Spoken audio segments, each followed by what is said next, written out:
The 1000-Year Blood War arc in Bleach had one of the most explosive arcs that I've seen in a while, just based off the absolute carnage in the last few chapters. It made you feel like absolutely no one was safe, and it held on to that.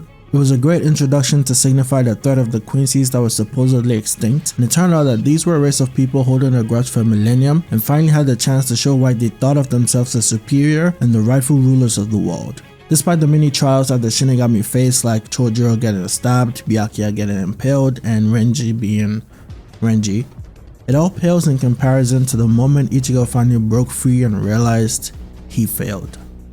Not only did he fail to save people, but he got dog-washed and lost his Bankai in the process. This was all due to his weakness. We can say his Bankai got destroyed easily because he used a lot of Ryatsu to break free from the jail, but that's what brings me to the cause of all this: Kilge, Opie.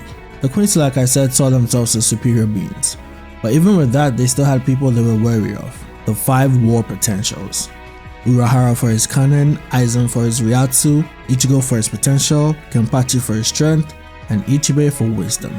Kilge managed to hold off at least 2 of them and also affect their mentality for the war. That's the reason why I say most of the deaths pale in comparison.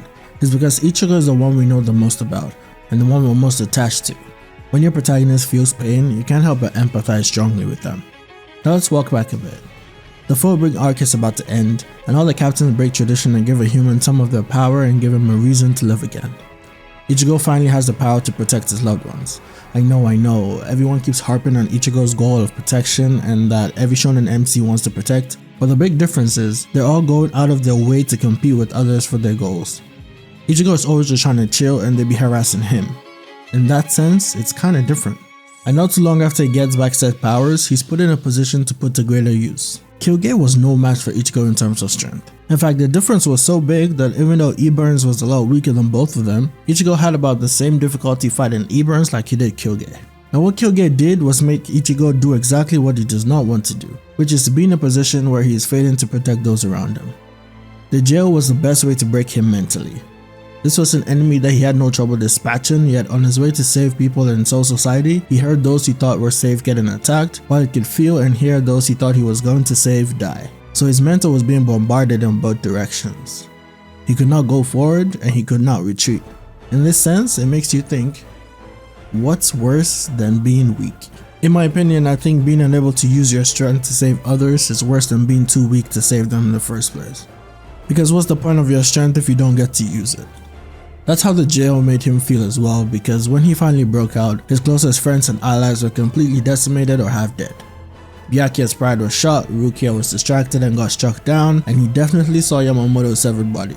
Not only did he have to face the boss man with a clouded mind, but he used damn near all his Ryatsu to escape and be useless because it was all over.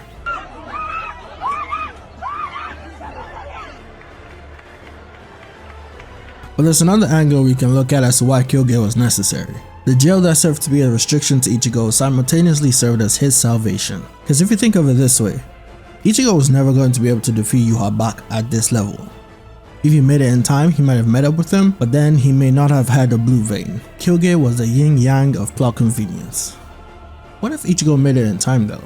At the time, we knew Toshu was fighting Kangdu, Byakuya and Renji were going against Asnot, Rukia was against Meninas, Komamura was fighting Babieta, Soifon was fighting BG9, Kiraku was against Robert Alcatron, Kenpachi versus those 3, I don't know what Mayuri was doing, Rose, Shinji and Kensei versus whoever, it does not matter because they did not do anything, Ukitake versus probably Cancer.